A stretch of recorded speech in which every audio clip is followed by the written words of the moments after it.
हां, आवाज येतोय ना? ओके, चला चालू करू आपण.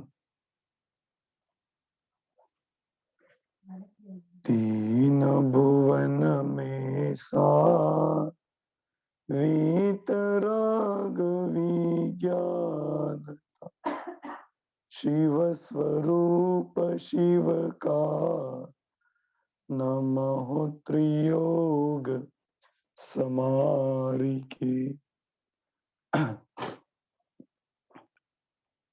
प्रति इतवार की भांति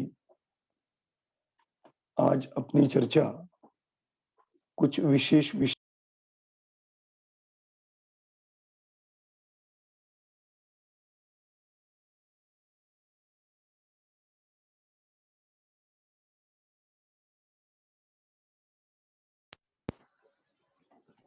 मकर संक्रांति का दिन है।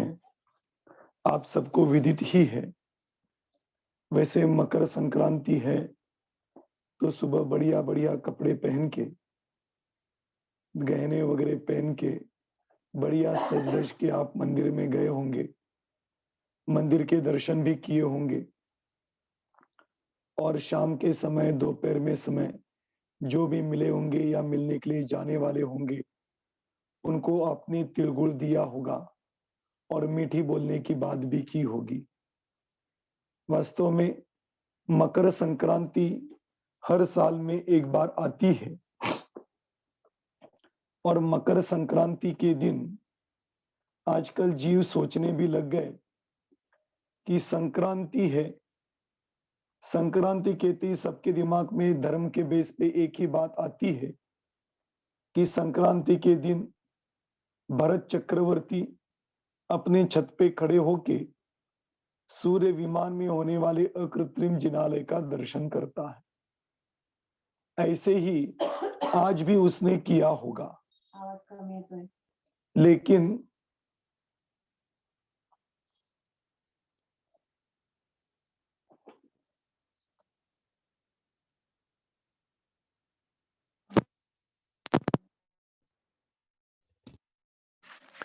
लेकिन यह सोचने की बात है कि भरत चक्रवर्ती वास्तव में अपने छत पे खड़े होके अकृत्रिम जिनालयों के दर्शन करता है, लेकिन कौन सी संक्रांति पे करता है? क्या संक्रांति एक ही है या अनेक है? इन सब की चर्चा आज हमें करनी है और अंत में इस मकर संक्रांति का महत्व क्या है भी या नहीं, और है तो कितना, इसके बारे में आज हमें बढ़िया शास्त्रों के आधार से इसकी चर्चा करनी। तो चलो प्रारंभ करते हैं। आज मकर संक्रांत है। मकर संक्रांत का स्वरूप क्या है, इसके लिए हमें थोड़ा सा तिलोपन्नति, त्रिलोकसार आदि ग्रंथों में जो ज्योतिष देवों के बारे में चर्चा की, वहीं से प्रारंभ करते हैं। वैसे देखिए, गतियां चार होती है: मनुष्य गति, देव गति, नरक गति और तिर्यंच गति। इसमें एक गति है देव गति। इन देव गतियों की चर्चा करते हैं तो देवों का स्वरूप तो अनेक प्रकार से जिनवाणी में आया। एक जो वीतरागी देव है, दूसरे जो स्वर्ग के देव है, तीसरे जो मंदिरों में हम मूर्ति के स्वरूप में विराजमान करते हैं वो देव है, और चौथे जिनका नाम मात्र देव है। और अन्य की बात करें तो कुदेवादी भी इस लोक में देखे जाते हैं। तो देव इस शब्द से कई देव सामने आते हैं, लेकिन यहां पर हमें देखना है वह देवगति के देवों के बारे में। इन देवगति के देवों का स्वरूप वीतरागी देवों ने अपनी दिव्य ध्वनि में हमें समझाया। उनकी दिव्य ध्वनि के माध्यम से चारों गतियों का स्वरूप समझाते हुए देवगति का भी स्वरूप समझाया। वीतरागी भगवान तो आत्मिक वैभव को प्राप्त करते हैं, आत्मिक दिव्यता को प्राप्त करते हैं, इसलिए उनको देव कहते हैं। और स्वर्ग के देव बहिरंग दिव्यता को प्राप्त होते हैं, इसलिए उनको देव कहते हैं। उनके शरीर की बात करें तो उनका शरीर बहुत ही सुंदर, सुयोग्य, सुडौल ऐसा शरीर होता है। और शरीर के साथ साथ बहिरंग वैभव की बात करें तो बहिरंग वैभव की अपेक्षा भी स्वर्ग के देवों के पास वैभव अधिक मात्रा में और उत्कृष्ट प्रमाण में होता है। इसीलिए स्वर्ग के देवों को हम देव कहते हैं। इन स्वर्ग के देवों के भेद तत्वार्थ सूत्र आदि ग्रंथों में किए हुए हैं। देख सकते हैं कि देव 4 प्रकार के होते हैं। एक भवनवासी, दूसरे व्यंतर, तीसरे ज्योतिष और चौथे वैमानिक या कल्पवासी। 4 प्रकार के देवों की चर्चा जिनवाणी में आती है। भवनवासी, व्यंतर, ज्योतिष और कल्पवासी या वैमानिक। कल्पवासी को ही वैमानिक कहते हैं। ऐसे 4 प्रकार के देव देखे जाते हैं। इन 4 प्रकार के देवों में ज्योतिष देव जो होते हैं, उनके आधार से आज हमें यहां पर चर्चा करनी। देख लो, ज्योतिष देवों के 5 प्रकार होते हैं। चंद्र, सूर्य, ग्रह, नक्षत्र और तारे। ये 5 भेद जो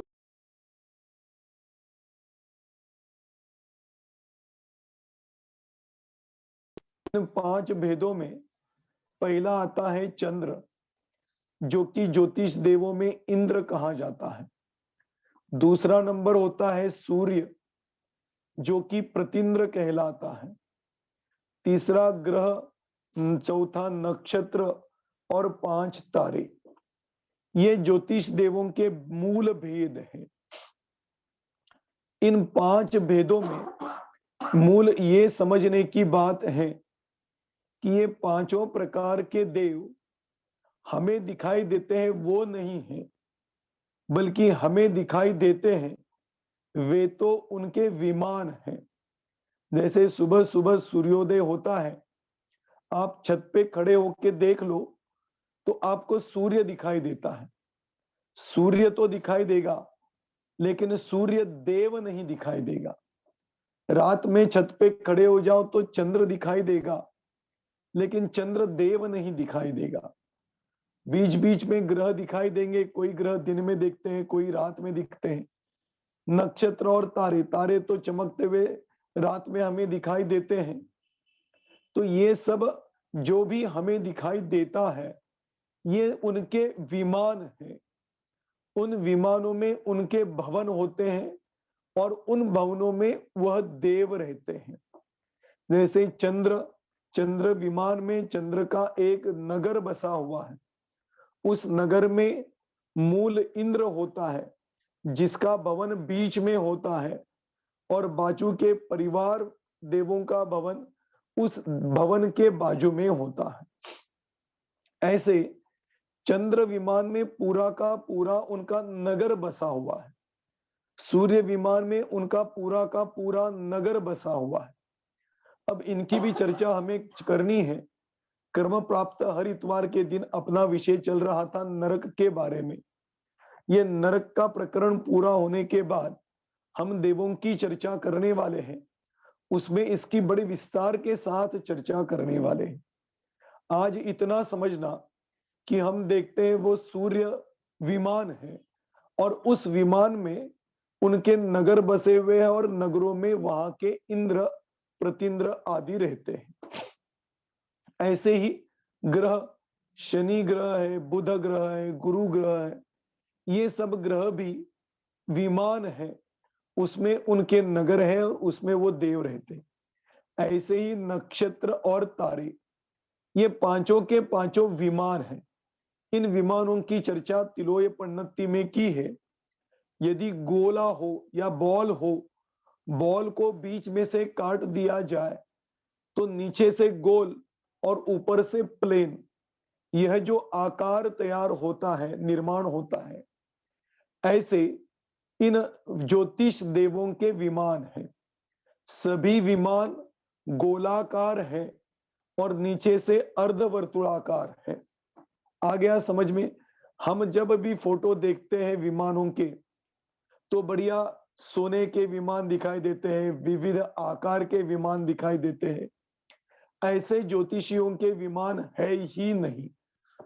सभी के सभी विमान गोलाकार है और सब अर्ध बॉल के आकार के अनुसार होते हैं, ऊपर की तरफ प्लेन और नीचे की तरफ अर्धवर्तुलाकार। ऐसे ये 5 प्रकार के देवों के विमान देखे जाते हैं। अब ये विमान या ये देव करते क्या है, उसकी चर्चा तत्वार्थ सूत्र में आई है कि ये सब ज्योतिष देवों के विमान नित्य गतयोर नृलोके, ये सब ज्योतिष देव नित्य नृलोक मतलब मध्यलोक मतलब मनुष्य लोक, इस मनुष्य लोक में निरंतर जाते हैं और सुदर्शन मेरु की परिक्रमा देते हैं। कैसे देते हैं? आपके सामने ये चित्र दिखाई देता है, इसको देखो, ये बीचों बीच दिखाई दे रहा है, ये सुदर्शन मेरु पर्वत। इस सुदर्शन मेरु पर्वत के बाजू में ये जो आपको दिखाई दे रहा है, ये सूर्य, चंद्र, ग्रह, नक्षत्र और तारे, ये निरंतर इस सुदर्शन मेरु की परिक्रमा देते रहते हैं। इनका अंतर सुदर्शन मेरु से 1121 योजन दूर है। मतलब क्या? बीच में सुदर्शन मेरु पर्वत है और वहां से 1121 योजन दूर तक एक भी सूर्य, चंद्र, ग्रह, नक्षत्र और तारे, इतने गोलाकार भाग में कोई भी नहीं है। बिल्कुल खाली जगह है पूरे आकाश में। और फिर उसके बाहर ऐसे पहले तारे हैं, फिर सूर्य, फिर चंद्र, फिर ग्रह और फिर नक्षत्र, ऐसे क्रमशः ये दिखाई देते हैं। और ये सुदर्शन मेरु की परिक्रमा प्रतिदिन लगाते हैं। एक भी दिन ऐसा नहीं जब ये परिक्रमा ना लगा रहे हो। इसके बारे में तिलोय पन्नती त्रिलोक सार में आया है कि ये जो विमान है, इन विमानों को स्वर्ग के देव खींचते हैं। इनकी संख्या भी आई है। सूर्य चंद्र को तो 16-16 हजार देव खींचते हैं। आगे 4000, पीछे 4000 और दोनों तरफ 4-4 हजार, ऐसे 16,000 देव इस सूर्य विमान को खींचते हैं, चंद्र विमान को खींचते हैं। और अंत में आता है तारे। तारों को 2000 देव खींचते हैं। आप सोचते होंगे, अरे इतने सारे तारे हैं, इतने सारे तारों को 2-2 हजार देव एक तारे को खींचे तो कितने देव लगेंगे? अरे आप समझते नहीं, नरक में और स्वर्ग में संख्यात असंख्यात देवों की संख्या आती है। अभी नरक की चर्चा चल रही ना, अपनी पिछले इतवार को की थी, अगले इतवार को भी करेंगे। नरारकी जीव नरक में कैसे उत्पन्न होते हैं उसकी सबकी चर्चा। लेकिन एक एक नरक में संख्यात असंख्यात नारकी जीव पाए जाते हैं। तो सोचो, स्वर्ग में भी उतने ही, ज्योतिष देवों में भी उतने ही, सब जगह मनुष्य से कई गुना देव और नारकी जीव पाए जाते हैं। इसलिए इतने से देवों से कुछ फर्क नहीं पड़ता है। इस प्रकार से ये सूर्य, चंद्र, ग्रह, नक्षत्र और तारों को स्वर्ग के देव खींचते हैं। ये इनके विमानों को खींचते रहते हैं। ऐसे ये इस नृलोक में निरंतर इस सुदर्शन मेरु की परिक्रमा लगाते हैं। कैसे लगाते होंगे परिक्रमा? थोड़ा उसका प्रारूप देखें। देखिए, आपके सामने दिखाई दे रहा है, ये मैंने नीचे से आकृति निकाली। ब्राउन कलर का बीच में जो डॉट दिखाई दे रहा है ना, ये ब्राउन कलर का डॉट है, यह सुदर्शन मेरु पर्वत।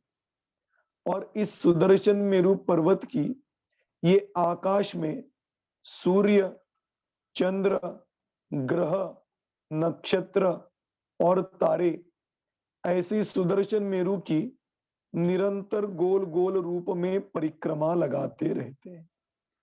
पूर्व से लेके पश्चिम, पूर्व से लेके दक्षिण, दक्षिण से पश्चिम, पश्चिम से उत्तर और उत्तर से पूर्व। इस प्रकार ये नृलोक में, मनुष्य लोक में सुदर्शन मेरु की परिक्रमा लगाते रहते हैं। इसका और एक स्वरूप आपको दिखाई दूं,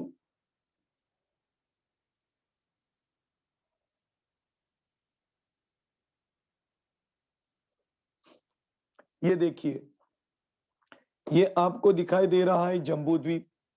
जम्बू द्वीप के ऊपर ये जो दिखाई दे रहे हैं, ये है स्वर्ग ज्योतिष देवों के विमान। पीला दिखाई दे रहा है, ये सूर्य है, और सफेद दिखाई दे रहा है, ये चंद्र है। ऐसे सूर्य और चंद्र इस सुदर्शन मेरु की इस प्रकार से परिक्रमा लगाते हैं। दिखाई दे रहा है ना, ये देखिए, सूर्य और चंद्र इस प्रकार सुदर्शन मेरु की निरंतर परिक्रमा लगाते हैं। और इनका ये परिक्रमा लगाना ही इस मध्यलोक में दिन रात्रि को निर्माण करता है। जब सूर्य आता है तो दिन होता है, चंद्र आता है तो रात्रि होती है। ऐसे इस मध्यलोक में दिन और रात्रि का भेद, व्यवहार काल का भेद एकमात्र इन सूर्य और चंद्र की सुदर्शन मेरु की परिक्रमा लगाने से होता है। अब यहां से आप थोड़ा ध्यान से सुनते जाना। यह जो सूर्य और चंद्र इस सुदर्शन मेरु की परिक्रमा लगाते हैं, तो प्रश्न यह उत्पन्न होता है, हम तो एक ही चंद्र देखते हैं और एक ही सूर्य देखते हैं। यहाँ पे आपके सामने दो सूर्य और दो चंद्र दिखाई दे रहे हैं। क्या बात है, समझना, जम्बू द्वीप में दो सूर्य है और दो चंद्रमा है। एक जम्बू द्वीप में ऊपर की तरफ दो सूर्य है और दो चंद्रमा है। कैसे, क्या, पूरा जब आप सुनेंगे तो आपको बढ़िया समझ में आएगा। पहले तो ये देखो, ये सूर्य और चंद्र जो है, ये आकाश में कहां से कहां तक है, इनका क्या स्वरूप है, थोड़ा आपको बताऊं, फिर उसके बाद इसकी विस्तार से चर्चा करेंगे। नीचे दिखाई दे रहा है, यह है चित्रा भूमि, चित्रा पृथ्वी। आपको तो अभी पता चला ही होगा कि अपने मध्य लोक के नीचे 1000 योजन ऊंचाई वाली चित्रा भूमि पाई जाती। इस चित्रा भूमि की तलहटी से लेकर ऊपर आकाश में सर्वप्रथम तारागण होते हैं। और तारागणों की ऊंचाई कितनी है, तो चित्रा पृथ्वी से 790 ऊंचाई पर तारागण प्राप्त होते। मतलब तारागणों के विमान इस चित्रा पृथ्वी से 790 योजन, और वो भी योजन कितना, प्रमाण योजन। अभी अगली क्लास में आपको ये प्रमाण योजन क्या है, प्रमाण अंगुल क्या है, इन सब की चर्चा अपन करने वाले हैं, जिससे कि आपको इस मध्यलोक, ऊर्ध्वलोक और अधोलोक का नक्शा बढ़िया समझ में आएगा। तो ये तारागण चित्रा पृथ्वी से 790 योजन ऊपर रहते। फिर उसके ऊपर चित्रा पृथ्वी से 800 योजन ऊंचाई पर सूर्य का विमान पाया जाता है। 880 योजन ऊंचाई पर चंद्र का विमान पाया जाता है।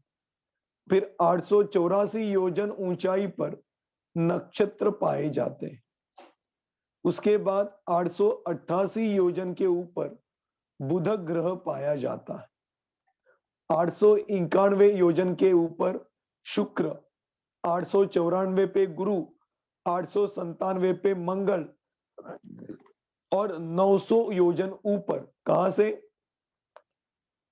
इस चित्रा पृथ्वी से 900 योजन ऊपर शनि ग्रह पाया जाता है। मतलब सोचो, हम जिस शनि से डरते हैं वो शनि तो अपने से 900 योजन ऊंचाई पर है, वो भी प्रमाण योजन। सामान्य योजन से प्रमाण योजन 500 पट बड़ा होता है। तो 900 योजन भूमि से ऊपर ये शनि ग्रह घूमता है और हम टेंशन लेते हैं कि अरे शनि मेरे पीछे लगा है, मेरा ये कर रहा है, मेरा वो कर रहा है। अरे कुछ नहीं, शनि और शनि देव इस विमान से नीचे आते भी हैं तो हाथ धो के हर एक के पीछे नहीं लगते। वो देव दर्शन करने के लिए भी आ सकते हैं या कभी कोई वैमनस्य के कारण भी आ सकते हैं, ये उनके अंदर ताकत है। लेकिन है तो अपने से 900 योजन ऊपर, और रोज उठकर अपने को परेशान करना ये उनका काम नहीं। उनके पास और भी बहुत सारे काम है। इस प्रकार से चित्रा भूमि से 900 योजन ऊपर यह शनि ग्रह पाया जाता है। इस प्रकार से कुल मिलाकर आप कैलकुलेशन करो तो 790 से लेकर 900 योजन तक, मतलब कुल मिला के 110 योजन की मोटाई में ये सभी के सभी ज्योतिष देवों के विमान पाए जाते हैं। देख लीजिए, आपको यहां पर दिखाई देगा, ये ग्रीन कलर की है, ये चित्रा भूमि। ये बीच में है सुदर्शन मेरु पर्वत। इस सुदर्शन मेरु पर्वत से 1120 योजन दूरी पर और भूमि से 790 योजन दूरी पर तारा, फिर सूर्य, फिर चंद्र, फिर नक्षत्र, फिर ग्रह, इस प्रकार से ये सभी के सभी देवों के विमान इस चित्रा पृथ्वी से आकाश में ये दिखाया है। 110 योजन मोटापा, इतने मोटाई में सभी के सभी ज्योतिष देवों के विमान पाए जाते और उन सब विमानों में ये ज्योतिष देव रहते हैं। अब आपको कुछ अंदाजा आया होगा कि अपने से इतनी ऊंचाई पर ये ज्योतिष देव है और वहां जाके करते क्या है? ये जो गोल दिखाई दे रहा है, इसी प्रकार से इस सुदर्शन मेरु की परिक्रमा लगाते हैं। बाकी उनका कुछ भी काम नहीं, एकमात्र सुदर्शन मेरु की परिक्रमा लगाना, इतना ही ज्योतिष देवों का और उसमें रहने विमानों का एक ही कार्य है। आ गया समझ में? इस प्रकार से ये ज्योतिष देव भूमि से 790 से लेकर 900 योजन की ऊंचाई पर, मतलब 110 योजन के मोटापे में ये सब ज्योतिष देव पाए जाते हैं। अब थोड़ा सा समझे, ये जो ज्योतिष देव पाए जाते हैं ना, ये ज्योतिष देव निरंतर सुदर्शन मेरु की परिक्रमा लगाते हैं। अब लगाते समय कैसे लगाते हैं, क्या स्वरूप है उनका लगाने का? आप सोच रहे होंगे ये सब आप सूर्य चंद्र के पीछे लगे हैं, हमें तो मकर संक्रांति के बारे में जानना है। अरे अभी हम पहुंच रहे हैं संक्रांति, ये सूर्य के बिना नहीं हो सकती। इसीलिए इन संक्रांति की चर्चा इस सूर्य के स्वरूप के बिना आपको समझना अधूरापन है, इसलिए इनकी चर्चा अपनी यहां पर कर रहे हैं। तो आपके सामने जो चित्र दिखाई दे रहा है, ये चित्र है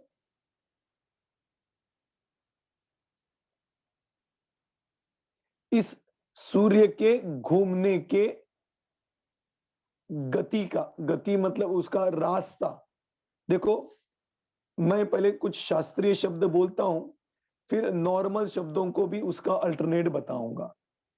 सूर्य, चंद्र, इस सुदर्शन मेरु की परिक्रमा लगाते हैं, अपनी वीथी में लगाते हैं। वीथी, ये जब भी आप त्रिलोक सार तिलोय पन्नति पढ़ोगे उसमें यही शब्द आपको पढ़ने के लिए मिलेगा। विथि माने क्या? विथि माने रास्ता, विथि माने गली, विथि माने रोड, इसको कहते हैं विथि। लेकिन कौन सा रोड? जो ये सीमेंट से बनता है, इस ये रोड नहीं। आकाश में जो ज्योतिष देव घूमते हैं, उन हरेक ज्योतिष देवों का रास्ता फिक्स है।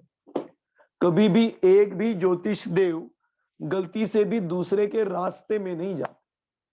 अपने अपने रास्ते में, अपने अपने स्पीड में घूमते हैं। इसलिए कभी भी एक ज्योतिष देवों का विमान दूसरे ज्योतिष देवों के विमान से टकराता नहीं।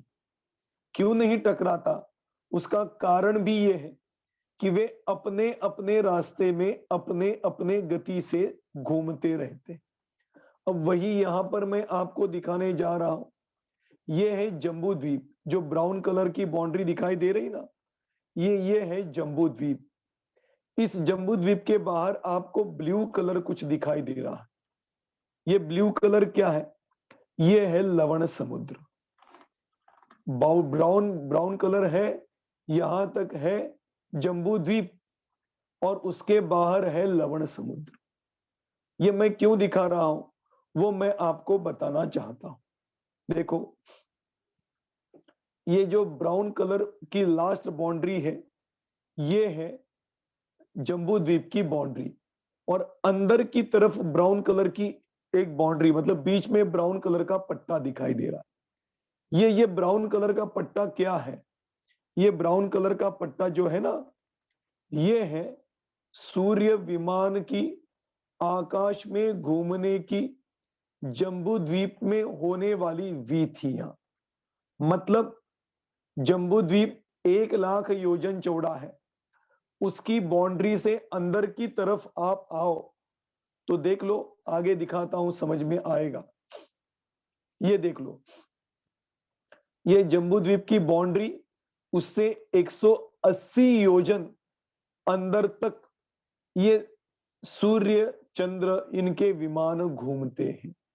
मतलब जम्बू द्वीप जहां पर खत्म होता है, उस लेवल में ऊपर की तरफ देखो तो उससे 180 योजन अंदर तक सूर्य चंद्र के विमान घूमते हैं।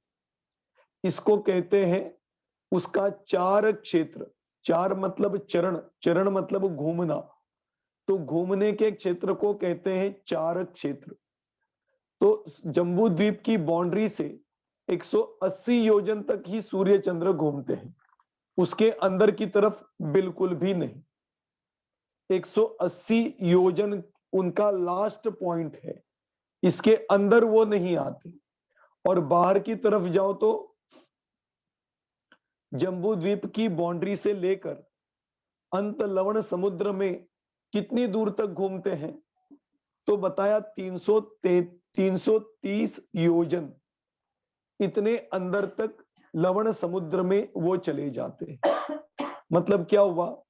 जम्बू द्वीप के अंदर 180 योजन और जम्बू द्वीप के बाहर लवण समुद्र में 330 योजन, ऐसे कुल मिलाकर 510 योजन तक ये सभी सूर्य चंद्र, सभी मतलब जम्बू द्वीप में होने वाले सूर्य और चंद्र, ये इतनी एरिया में घूमते हैं। 510 योजन एरिया में घूमते। मतलब समझ में आया? जम्बू द्वीप के अंदर से लेकर लवण समुद्र तक इनका घूमने का क्षेत्र कितना है? तो कहते हैं 510 योजन।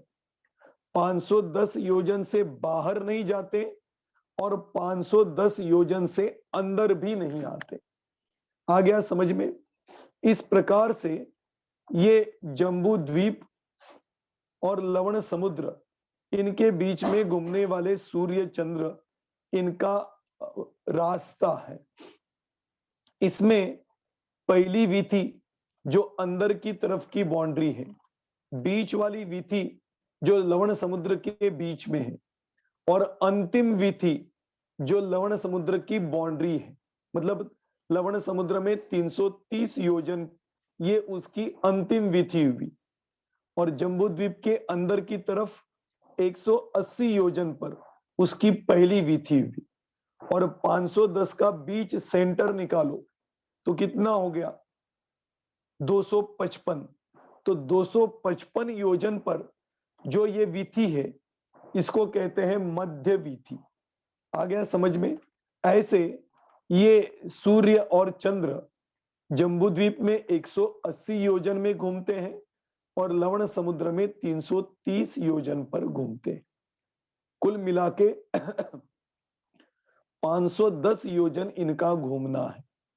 अब थोड़ा आगे चलते हैं। देखो, ये घूमते हैं, अपने अपने रास्ते में घूमते हैं, तो उनका रास्ता क्या चीज है? देखो,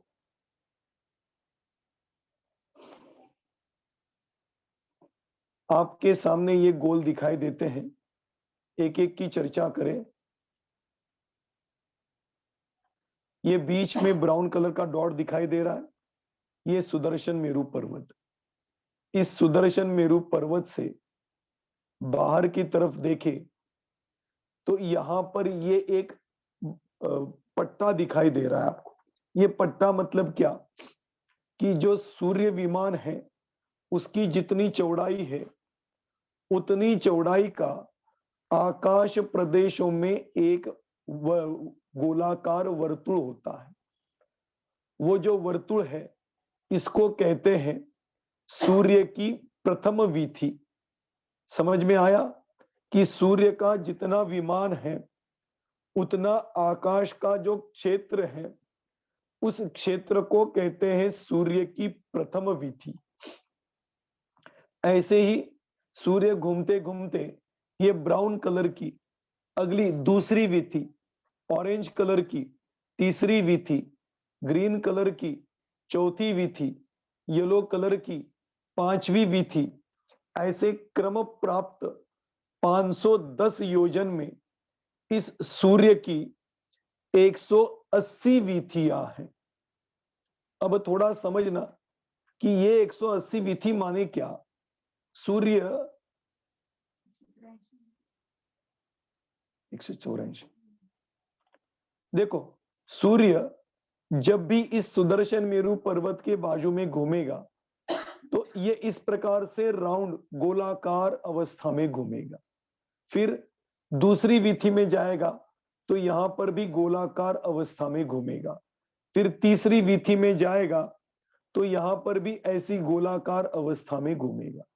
ये ऐसा सूर्य इधर उधर इधर उधर ये ऐसा नहीं घूमता, बिल्कुल अपनी विथि में क्रम प्राप्त ही घूमता।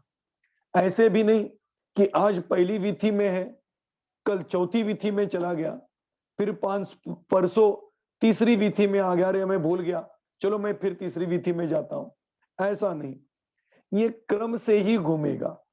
पहली विथि से प्रारंभ करेगा, फिर दूसरी विथि में जाएगा, फिर तीसरी विथि में जाएगा, फिर चौथी विथि में जाएगा। ऐसे क्रम से 184 विथियों तक सूर्य इस सुदर्शन मेरु की परिक्रमा लगाता है। मतलब समझ में आया होगा। ये पहली विथि जो पिंक कलर की आपको दिखाई दे रही और यहां पर ब्लू कलर की दिखाई दे रही जो सुदर्शन लवण समुद्र के ऊपर है, वो सबसे अंतिम मतलब 184 नंबर की विथि। समझना, इसी से आपको ये राशियों का प्रमाण और उसकी संक्रांति का स्वरूप समझ में आएगा। ऐसे सूर्य कुल मिला के जम्बू द्वीप में और लवण समुद्र के ऊपर कितनी विथियों में घूमता है? 184 विथि में घूमता है। हर एक विथि का अंतर कितना? जितना सूरज का आकार है उतना हर एक विथि का अंतर है। आगे चल के आचार्यों ने गणित करके बताया, अभी अपने पास गणित करने का टाइम भी नहीं है और वो विषय भी नहीं है। वो जब ज्योतिष देव का विषय चलेगा तो आपको बड़े विस्तार से ये बात समझाऊंगा। अभी ये समझना, सूरज की एक विथि से दूसरी विथि का अंतर पिंक कलर की विथि से ब्राउन कलर की विथि का बीच वाला अंतर 2 योजन का है। ये समझना। तो 184 विधियों में कितना अंतर है?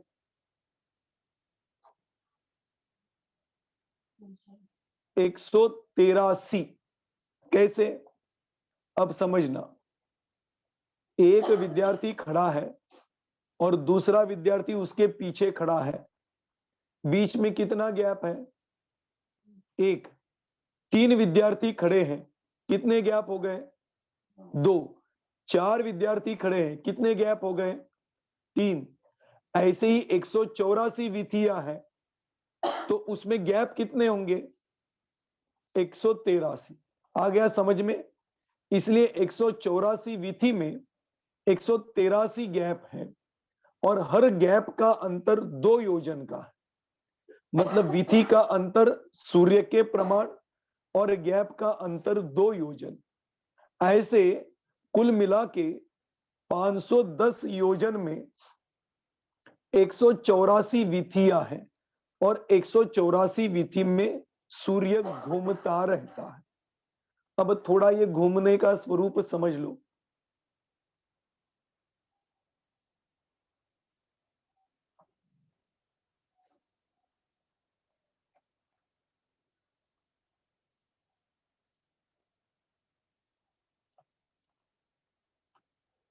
हाँ, देखिए आपके सामने ये आकृति दिखाई दे रही है, ये है सूरज की घूमने की विधियों का स्वरूप।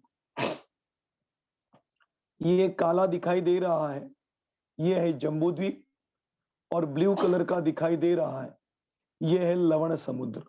इसमें प्रथम ग्रीन कलर दिखाई दे रहा है, ये प्रथम विधि, और रेड कलर दिखाई दे रही है, वो अंतिम विधि।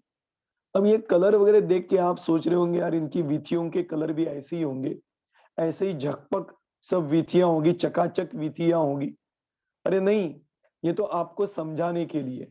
आकाश में कोई आकार, कोई कलर इस विधियों का नहीं है। जो सूर्य घूम रहा है ना आकाश में, वो घूमने का मार्ग उसको ही कहते हैं विधि, और वो फिक्स है, इसीलिए उसको आकार रूप में यहां पर मैंने दिखाया। ऐसे आकाश में कोई फिक्स वस्तुओं से उनके रास्ते नहीं बनाए। आकाश पूरा खाली है और खाली आकाश में ही ये सूर्य चंद्र घूमते हैं, लेकिन घूमने के रास्ते फिक्स है। वो ट्रांसपेरेंट होते होंगे तो आपको समझ में नहीं आएगा, इसलिए मैंने कलर करके आपको समझाया। ठीक है ना? तो देखिए ये जम्बू द्वीप काले कलर का है, रेड कलर ब्लू कलर का है, वो लवण समुद्र है। इसमें ये ग्रीन कलर की है, ये पहली विधि, और ये है सूर्य। ये सूर्य इसी प्रकार से यहां से लेके इस सुदर्शन मेरु की इस प्रकार से परिक्रमा लगाते हुए ऐसे गोल घूमता है, इसको कहते हैं परिक्रमा लगाना। अब ये पहली विधि में घूमेगा, फिर दूसरी विधि में, फिर तीसरी विधि में, ऐसे चलते चलते अंतिम विधि में पहुंचेगा। अब सवाल यह है कि पहली विधि से दूसरी विधि में कैसे जाएगा? जाने का कोई मार्ग होना चाहिए ना। तो उसके लिए शास्त्रों में बताया है कि सूर्य जब पहली विधि से दूसरी विधि में जाता है तो पूर्व और दक्षिण के बीच वाले हिस्से से जाता है, और उत्तर की तरफ जब गमन करता है तो वह पश्चिम और उत्तर इन दोनों के बीच में से विधि बदलता है। क्या मतलब? समझना, ये सूर्य यहां से निकला, यहां पे आया, यहां पे आया, तो यहां से यहां अपनी विधि चेंज करेगा, और फिर यहां से घूमते हुए इस दूसरी विधि में ये ऐसे घूमता घूमता घूमता घूमता घूमता आगे चला जाए। इसी प्रकार से ये सूर्य इस पहली विधि से यहां से दूसरी विधि में जाएगा और फिर आगे घूमता हुआ जाएगा। तो प्रश्न ये उत्पन्न हुआ, जब यहां पे उसने विधि चेंज की तो यहां पर कैसे चेंज करेगा? क्योंकि यहां से चेंज करके वो दूसरी विधि में तो पहुंच चुका है, अब यहां फिर पहली विधि में कैसे आया? तो ये समझने की बात है कि मैंने पहले बताया था उसको समझना कि एक जम्बू द्वीप, उसके ऊपर दो सूर्य है, तो दो सूर्य और दो चंद्र, दोनों सूर्य आमने सामने है, दोनों चंद्र आमने सामने है। अब जब सूर्य, पहला नंबर का सूर्य यहां से घूमते हुए यहां पर आया, तो उसने ये पहली विधि चेंज की, दूसरी विधि में चला गया। अब दूसरे नंबर का जो सूर्य यहां सामने खड़ा है, ये समझने के लिए मैंने उन सूर्यों को भी दो अलग अलग रंगों में दिया है। इधर रेड कलर का सूर्य दिखाई दे रहा है, इधर येलो कलर का, आपको दिखाता हूं, देखो आप। यहां पूर्व में रेड कलर का सूर्य है और पश्चिम में येलो कलर का सूर्य है। ये रेड कलर का सूर्य दक्षिण की तरफ जाएगा और येलो कलर का सूर्य उत्तर की तरफ जाएगा। जब जाएगा तो बीच में आने के बाद वो एक सूर्य यहां पर अपनी विधि चेंज करेगा। समझना आप, जब एक सूर्य अपनी पहली विधि से दूसरी विधि में प्रवेश करेगा, उसी समय दूसरा सूर्य जो है वो भी यहां आकर पहली विधि से दूसरी विधि में प्रवेश करेगा। एट ए टाइम, एक समय में, एक ही स्पीड में ये दोनों सूर्य घूमते हैं। इसको आप साइंस की भाषा में कहो तो मिरर इफेक्ट। जब यहां पे सूर्य घूम रहा है, वहां पे सूर्य घूम रहा है, यहां पे उसने विधि चेंज की, वहां पर विधि चेंज की, यहां पे दूसरी विधि में पहुंचा, वहां पर भी दूसरी विधि में पहुंचा। आ गया समझ में? ऐसे ही चंद्र का भी प्रमाण है। चंद्र भी विधि इसी प्रकार से चेंज करता है, लेकिन उसके बारे में मैंने आपको अभी विस्तार से नहीं बताया, उसकी चर्चा आगे कभी करेंगे, क्योंकि चंद्र की 15 विधियां होती है, सूर्य की 184 विधियां हैं, तो वो भी उसका प्रमाण अलग है। उसका दो विधियों के बीच का अंतर 35 पॉइंट कुछ योजन है, 35 पॉइंट कुछ योजन है, लेकिन इसके बीच का अंतर सिर्फ 2 योजन। आ गया समझ में? इसी प्रकार से है। तो कहने का मतलब ये, अपने को तो अभी सूर्य के बारे में चर्चा करनी है। तो सूर्य पहली विधि से दूसरी विधि में आया, इधर का सूर्य पहली विधि से दूसरी विधि में आया और फिर घूमते गए, फिर यहां पर आने के बाद दूसरी से तीसरी में गया, तीसरी से चौथी में गया। जब भी सूर्य दूसरी विधि में, अगली विधि में प्रवेश करेगा, वो इसी दिशा से, कौन सी दिशा? नैऋत्य, अग्नेय नैऋत्य और वायव्य, नहीं, अग्नेय दिशा से प्रवेश करेगा। पूर्व और दक्षिण में अग्नेय दिशा आती, और इधर वाला वायव्य दिशा से प्रवेश करेगा। ठीक है, अब ये बात समझ में आपको आई होगी। अब आगे चलते हैं, चलो। ऐसे सूर्य विधियां चेंज करते हुए अंतिम विधि तक पहुंचता है, और फिर अंतिम विधि में पहुंचने के बाद आगे कहां जाएगा? आगे नहीं जाएगा, फिर लास्ट की विधि में पहुंचा, पूरी परिक्रमा दी, तो वो अंतिम विधि से फिर सेकंड लास्ट विधि में आएगा, मतलब 183 नंबर की विधि में आएगा। और इधर का सूर्य भी अंतिम विधि से 83 नंबर की विधि में आएगा, 183,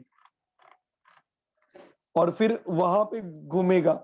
घूमने के बाद फिर 182 नंबर की, 181 नंबर की, 180 नंबर की, ऐसे क्रम प्राप्त इस तरफ आता जाएगा। ये समझने से आपको ये पता चला होगा कि सूर्य अंदर से बाहर की विधियों की तरफ भी जाता है और बाहर से अंदर की विधि की तरफ भी आता है। जब अंदर की विधि में है तो क्रम से बाहर की विधि में चला जाएगा, और बाहर की विधि में है तो क्रम से अंदर की विधि में चला आएगा। अब यहां से अपने संक्रांति का विषय प्रारंभ होता है। क्या? अब थोड़ा समझना। जब सूर्य प्रथम विधि में होता है और घूमता है, तो घूमते समय राशि की बात करें तो उस समय कर्क राशि होती है। राशियां कितनी आपको पता है? 12 राशियां होती, वैसे सबको पता होगा, क्योंकि हर कोई राशि को तो देखता ही है, हमारी राशि में क्या लिखा है? सबने देखा होगा इस महीने में राशि में क्या अपने लिए लिखा है। अब अपनी राशि क्या, राशियां तो सबकी होती है। जिस राशि में जो व्यक्ति जन्मा वो उसकी राशि हो गई। राशियां 12 होती है। अब थोड़ा समझना, कैलकुलेशन दिमाग में आए तो बढ़िया समझ में आएगा। 184 विधियां हैं। 184 में से 183 विधि के 6 महीने कहलाते हैं और फिर 183 के 6 महीने कहलाते। कैसे, वो मैं आपको समझाने वाला हूं। पहले राशि के बारे में समझो। एक साल आ गया समझ में? एक साल में 12 महीने, हर महीने में एक राशि होती है। मतलब कहने का सामान्य रूप से कथन है, मोटे मोटे तौर पे।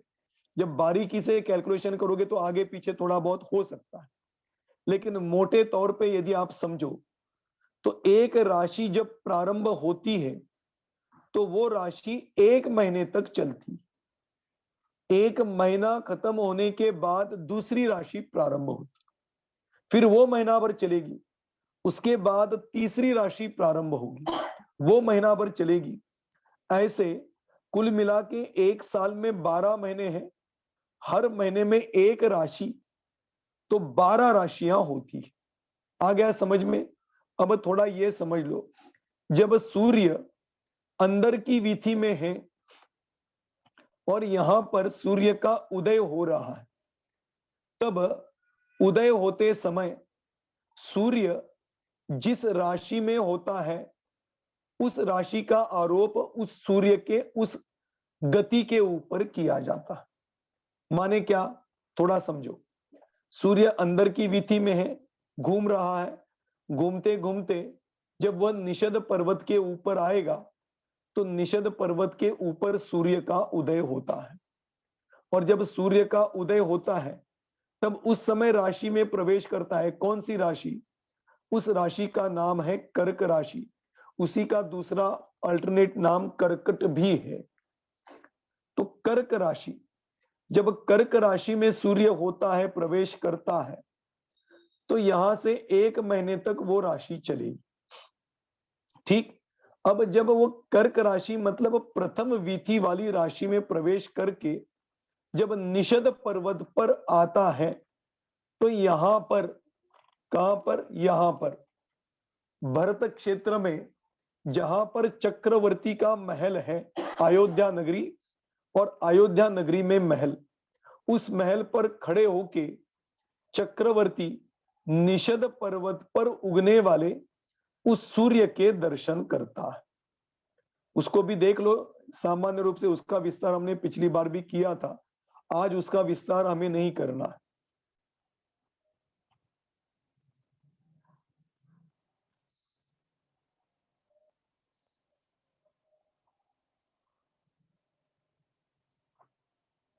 ये देख लो,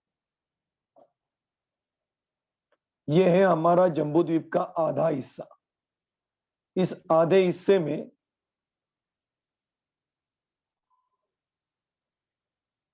यहां पर भरत क्षेत्र, नीचे की तरफ भरत क्षेत्र में अयोध्या नगरी, और अयोध्या नगरी में चक्रवर्ती का महल। इस महल में बढ़िया चक्रवर्ती आनंद से अपना जीवन बिताता है। आनंद से जीवन बिताते समय कभी कभी छत पे भी चला जाता है। जब छत पे चला जाता है तो इस छत पे खड़े होकर जब सूर्य प्रथम वीथी में होता है और कर्क राशि में होता है, और प्रथम वीथी में कर्क राशि में ही होगा, ये समझना। तो जब प्रथम वीथी में कर्क राशि में होता है तो उस सूर्य के अंदर होने वाले, उस सूर्य विमान में होने वाले अकृत्रिम जिनालय का दर्शन ये चक्रवर्ती कर लेता है। इस प्रकार से ये सूर्य का विमान, इस सूर्य के विमान के अंदर ये अकृत्रिम जिनालय, इस अकृत्रिम जिनालय का दर्शन ये चक्रवर्ती इस छत पे खड़े होके करता है। आ गया समझ में? ऐसे यहां पर, और उस समय विमान कहां पर होता है?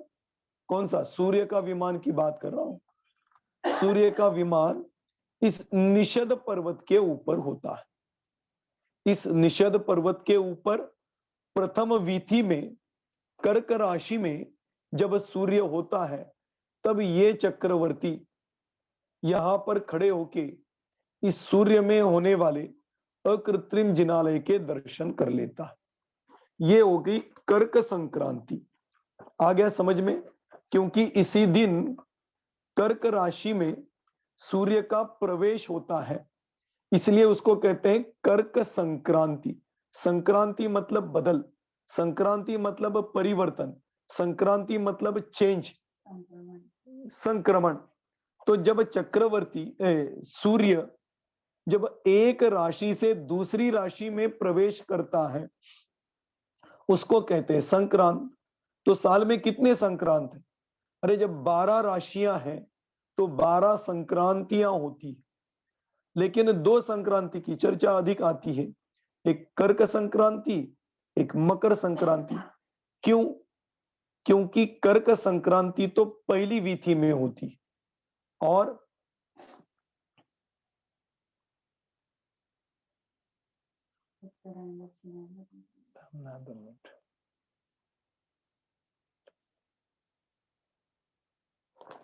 मकर संक्रांति ये अंतिम वीथी में होती। आज का जो दिन है ना, मकर संक्रांति का दिन, आप सब जानते हैं मकर संक्रांति का आज दिन है। तो मकर संक्रांति मतलब क्या? आज के दिन में अंतिम वीथी में सूर्य ने मकर राशि में प्रवेश किया। सुबह प्रवचन में मैंने निकलने की बात की थी, लेकिन प्रवेश की बात है, समझना कि आज के दिन अंतिम वीथी में, मतलब 184 नंबर की वीथी में आज सूर्य है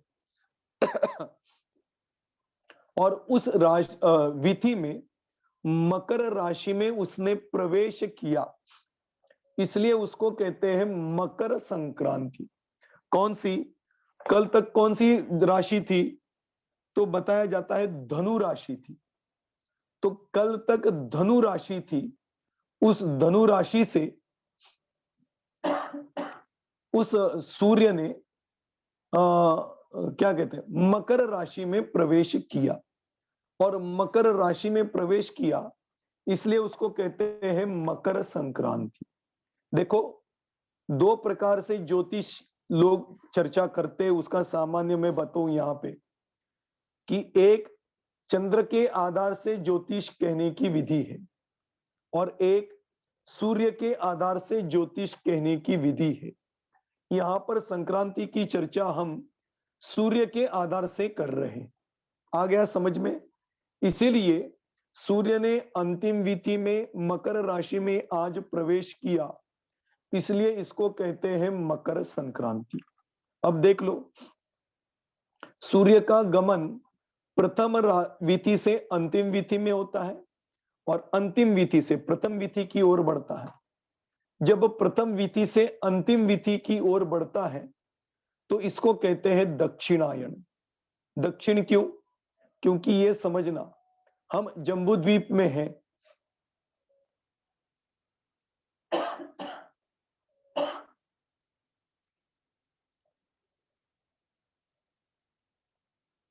ये देखना, हम जम्बू द्वीप में भरत क्षेत्र में हैं। इस भरत क्षेत्र में आर्यखंड में है। हमारी अपेक्षा सुदर्शन मेरु किस तरफ है? उत्तर की तरफ है। आ गया समझ में? हमारी अपेक्षा सुदर्शन मेरु उत्तर की तरफ है, इसीलिए उत्तर की तरफ से जब सूर्य का गमन दक्षिण की तरफ होता है, मतलब प्रथम वीथी से अंतिम वीथी की तरफ होता है, उसको कहते हैं दक्षिणायन।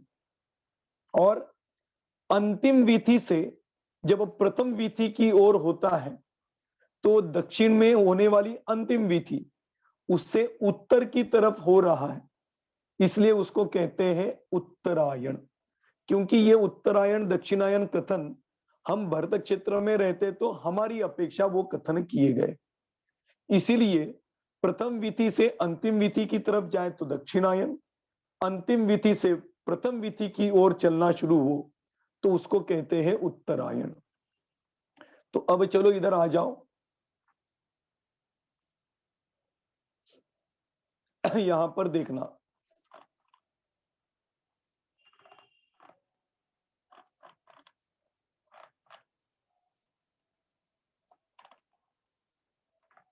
ये यहां से प्रथम विधि से दूसरी, दूसरी से तीसरी, तीसरी से चौथी, चौथी से पांचवी, ऐसे जब सूर्य का गमन हो रहा है तो उसको कहते हैं दक्षिणायन। लेकिन ये कब से शुरू होता है? ये होता है कर्क राशि में प्रवेश करने से प्रथम विधि से शुरू होता है।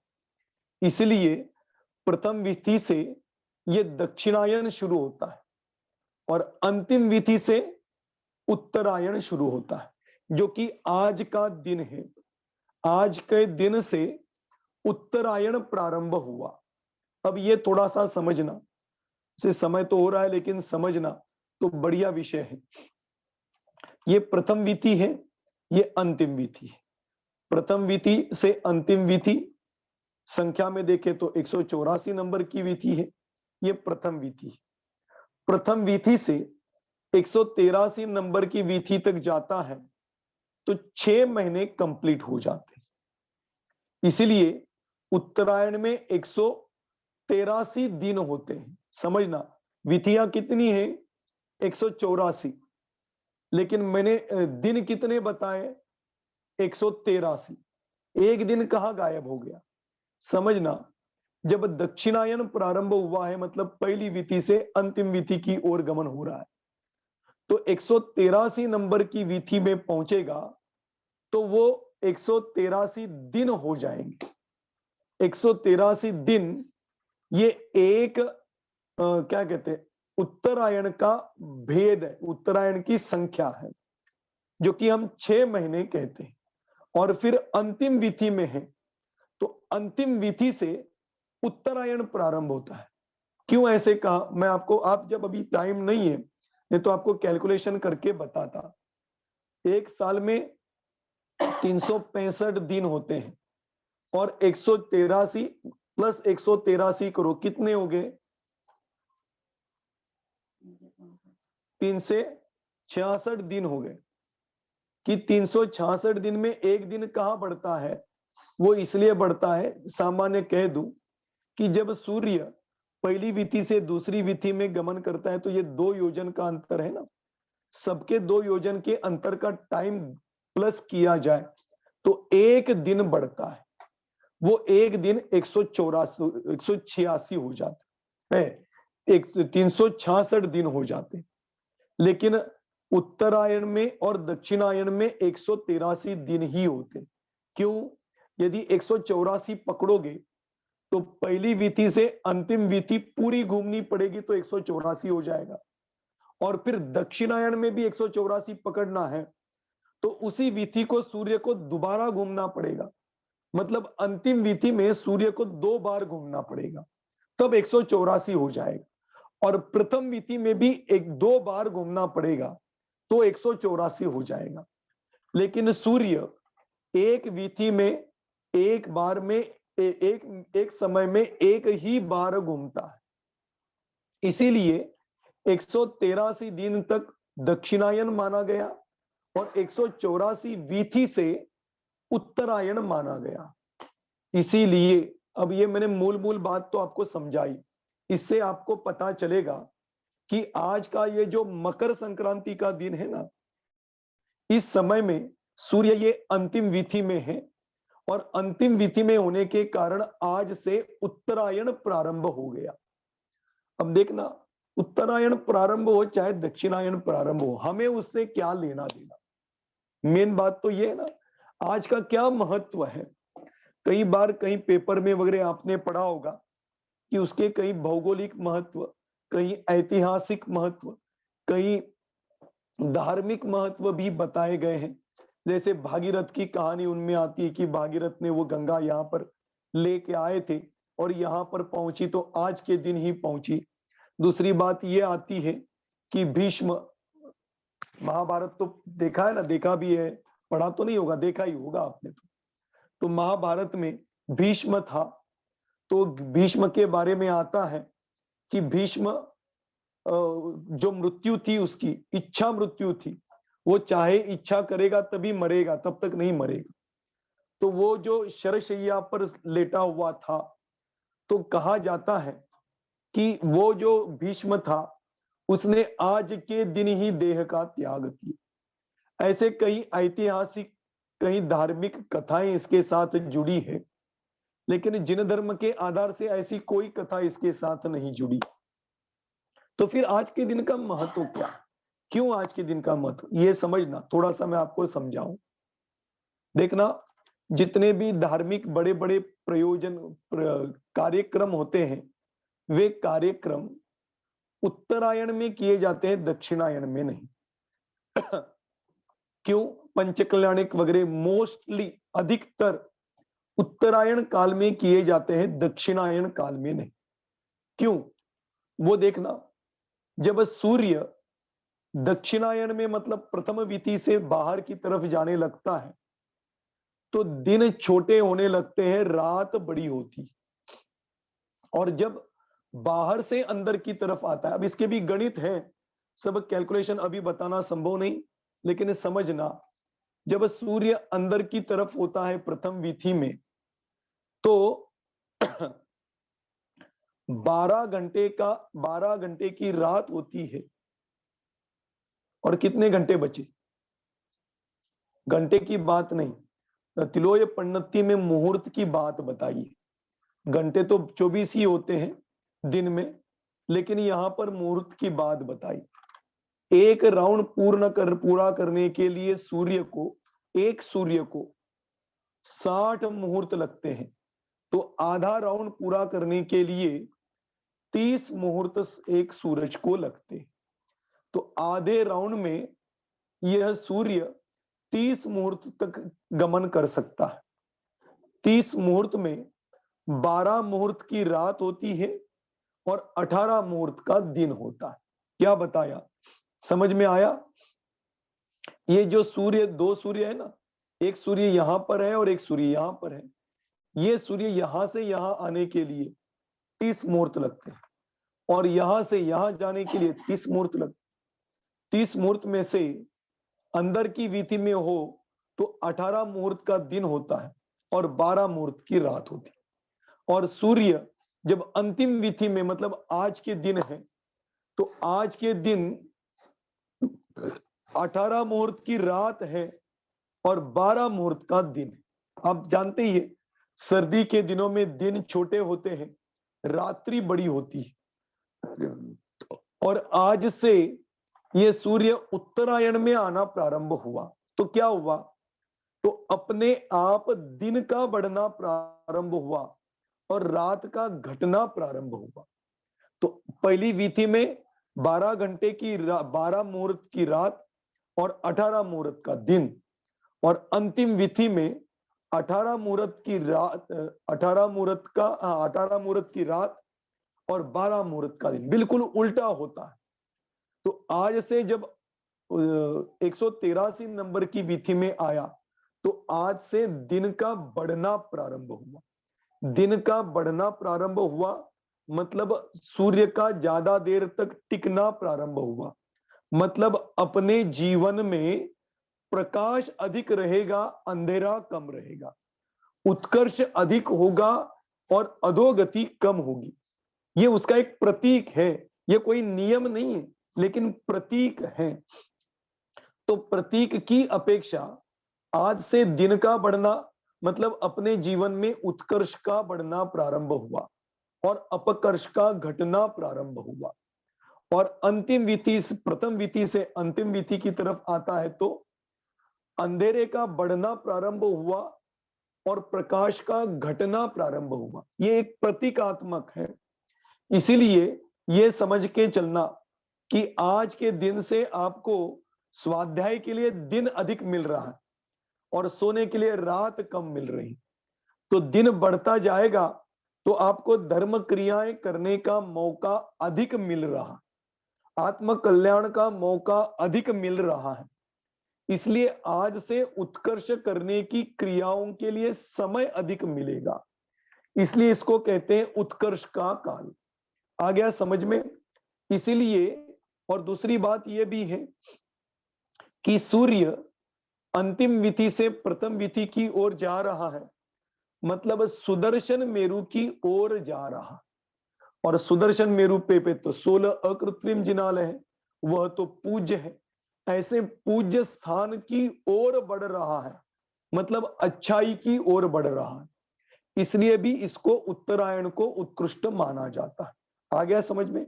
ये प्रतीकात्मक है, कोई नियम नहीं समझना। अपने जीवन में चिंतन के लिए और धर्म क्रियाओं में बढ़ने के लिए एक अच्छा चिंतन और मौका है। तो इस प्रकार से आज से उत्तरायण प्रारंभ हुआ, उत्कर्ष प्रारंभ हुआ, दिन का बढ़ना प्रारंभ हुआ, रात का घटना प्रारंभ हुआ और सुदर्शन मेरु की तरफ नजदीक जाना सूर्य का प्रारंभ हुआ। इसलिए आज का दिन इस अपेक्षा से महत्व का है, बाकी मकर संक्रांति का कोई भी महत्व नहीं। आ गया समझ में? वो आज तिलगुल दिया जाता है, वो तो इसलिए कि ठंड के दिन है, तिल भी गर्म होता है, गुड़ भी गर्म होता है, तो दोनों खाने के लिए दिया जाए तो शरीर की स्थिति अच्छी टिकेगी और इस निमित्त से एक दूसरे को मिलने का मौका मिलेगा, इसलिए ये सब त्योहार के रूप में मनाया जाता है। बाकी इसका धार्मिक क्षेत्र के बेस पे आज के दिन कोई घटना नहीं घटी, कोई क्रिया नहीं हुई, कुछ भी नहीं हुआ है। बस अपने प्रतीक के लिए ये समझ लेना कि आज से दिन का बढ़ना प्रारंभ हुआ, रात का घटना प्रारंभ हुआ, उत्कर्ष होने लग गया, अपकर्ष घटने लग गया, इसलिए अधिकाधिक धर्म क्षेत्र में धर्म क्रियाओं में लगने का मौका, अधिक समय के लिए मिलने का चांस बढ़ गया। इसलिए ये उत्तरायण हमारे जीवन में उत्कर्ष बन के आए और हम धर्म क्षेत्र में बढ़े और हमारा उत्कर्ष बढ़ते बढ़ते मुनि दीक्षा लेके निर्वाण को प्राप्त हो, इसकी प्रेरणा आज के दिन हमें यहाँ पर मिलती है।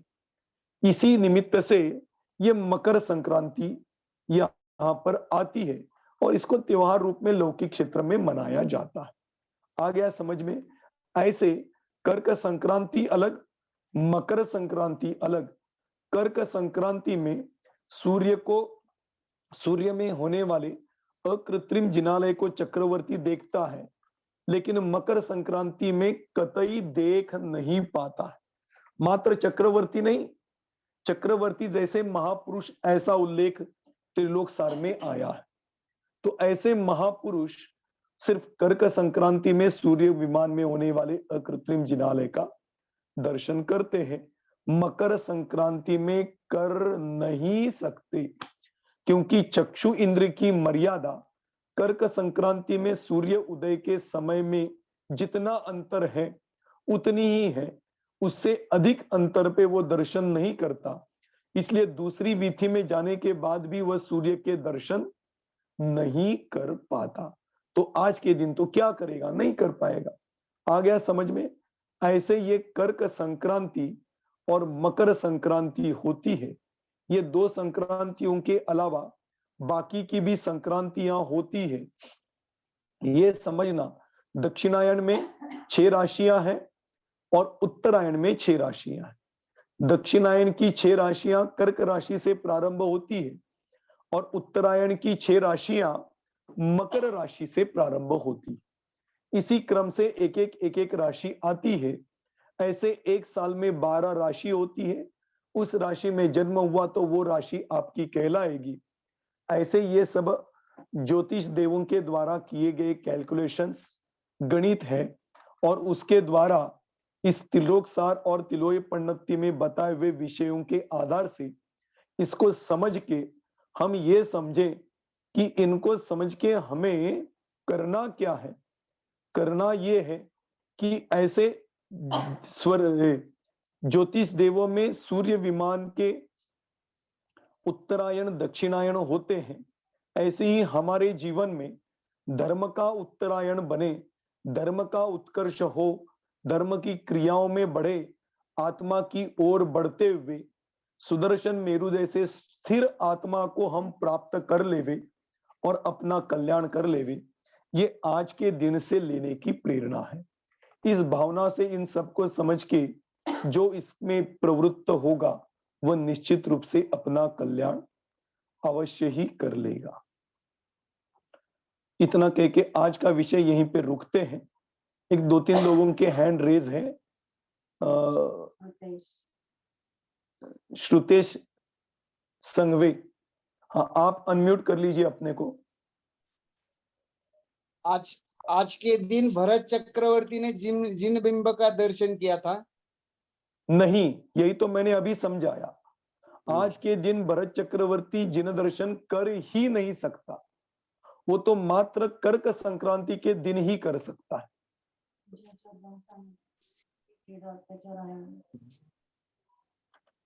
चालेल चालेल, समझ, वो कारण भी तो बताया ना मैंने कि कर्क संक्रांति जो है ना, कर्क संक्रांति में उदय के समय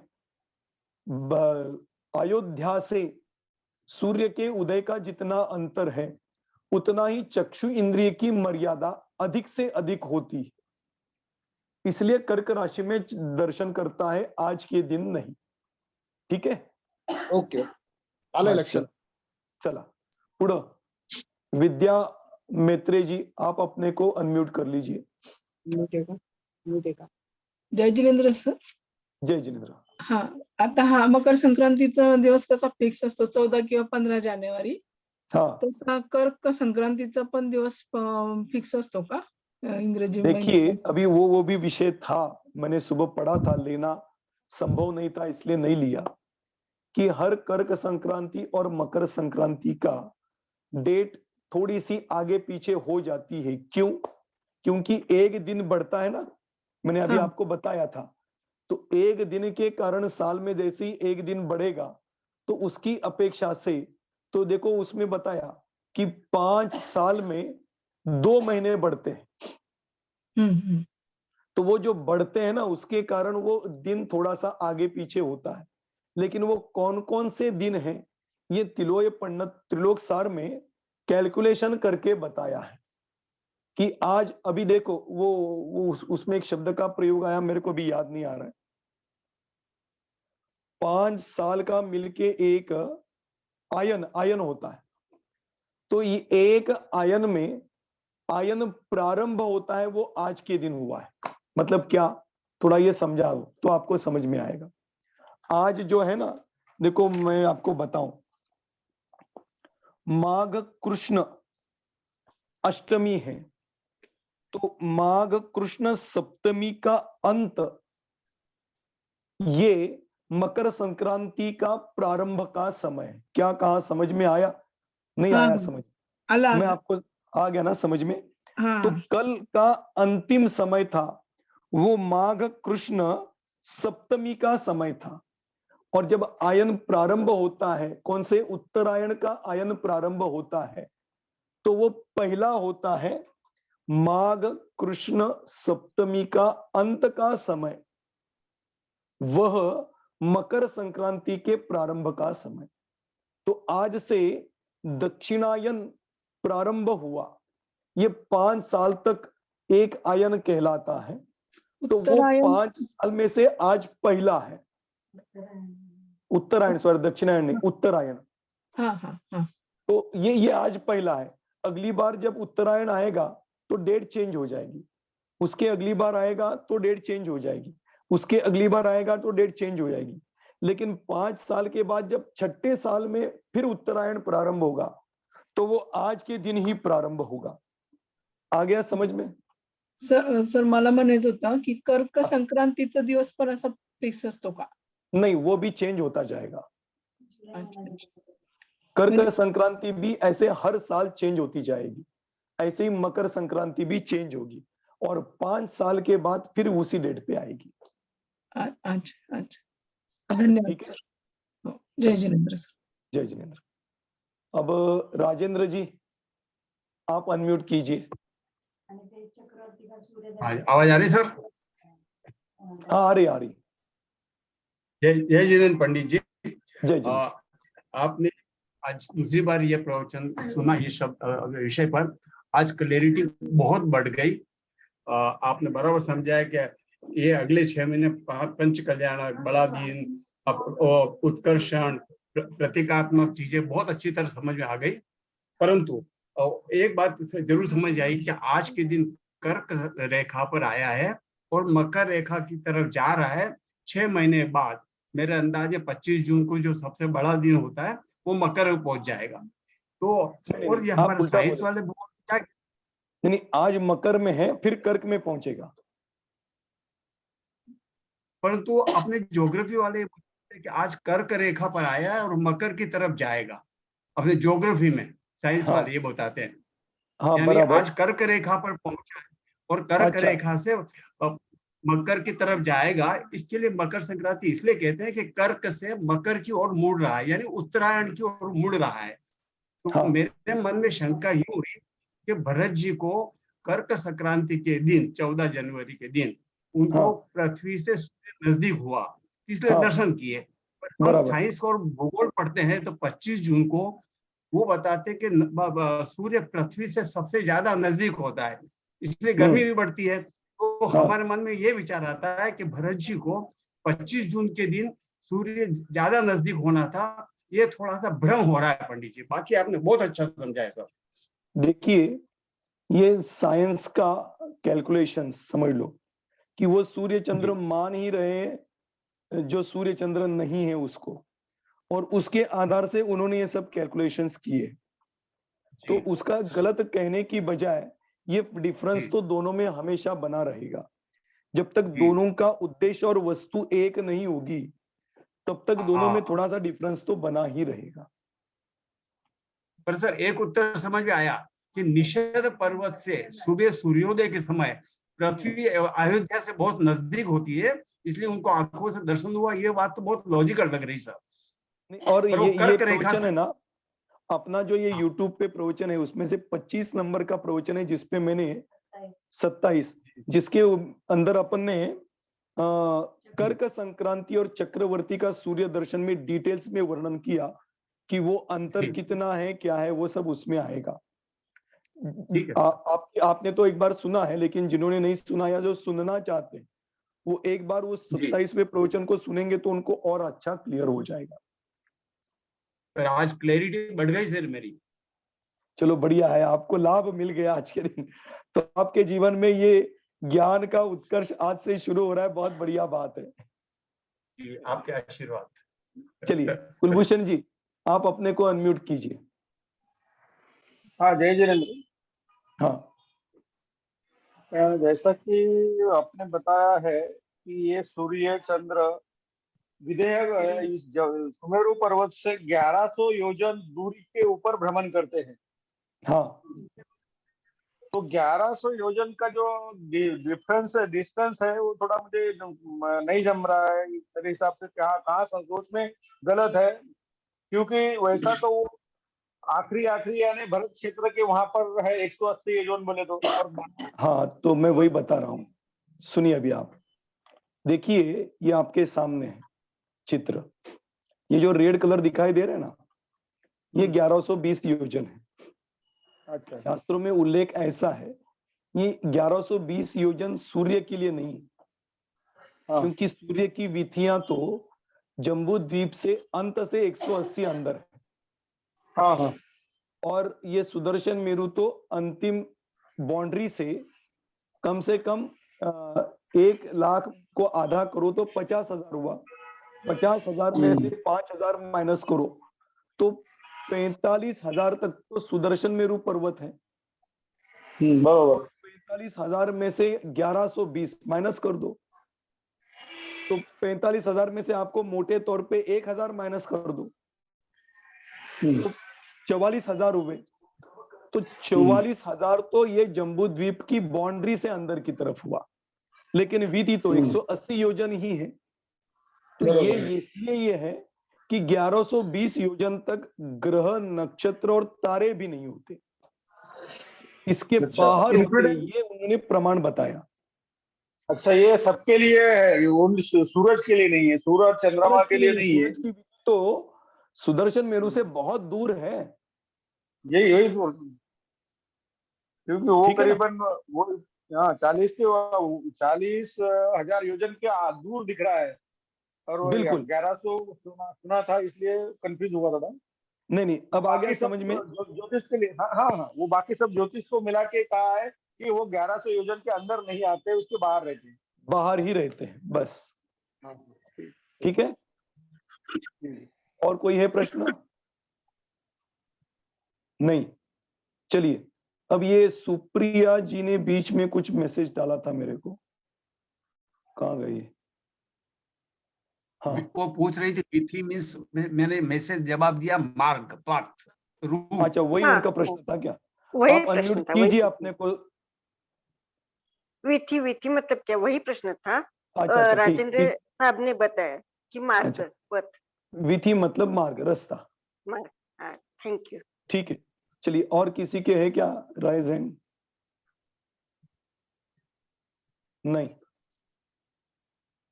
करीब करीब सबके तो हो गए। अभी और किसी का कोई प्रश्न है इसके बारे में तो पूछ लीजिए। नहीं है, चलो बढ़िया, सबको ये विषय बढ़िया समझ में आ गया, अच्छी बात है। इसी प्रकार से अगली क्लास में अगले इतवार के दिन हम नरक में होने वाले जीवों का उत्पत्ति स्थान, नरक में कैसे उत्पन्न होते हैं, कहां से गिरते हैं, किस प्रकार में नरक की स्थिति होती है, इन सब की विस्तार से चर्चा अगले क्लास में हम करने वाले हैं।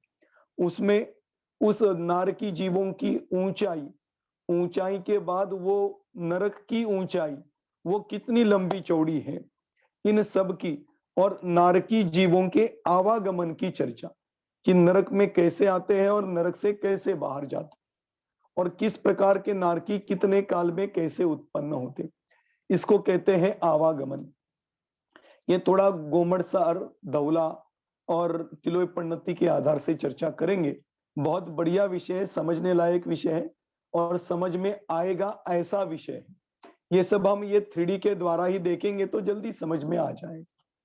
इस प्रकार से अगली क्लास में अपना ये विषय चलेगा। आज अपन यहीं पे रुकते हैं।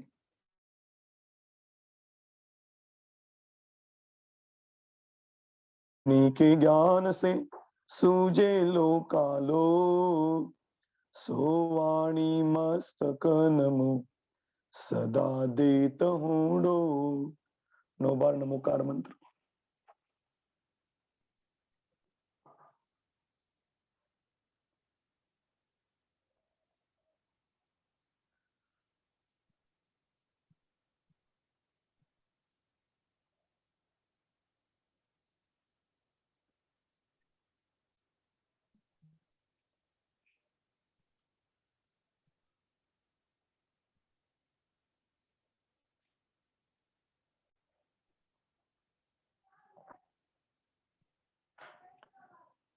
चलिए, जय बोलो जिनवाणी माता की जय।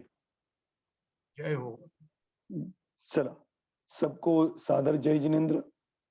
अगली इतवार के दिन बराबर 7:30 बजे यहीं पर अपन मिलेंगे और उस समय आगे के विषय की चर्चा करेंगे। आज यहीं पर रुकते हैं। जय जिनेन्द्र। जय जिनेन्द्र, सबको जय जिनेन्द्र।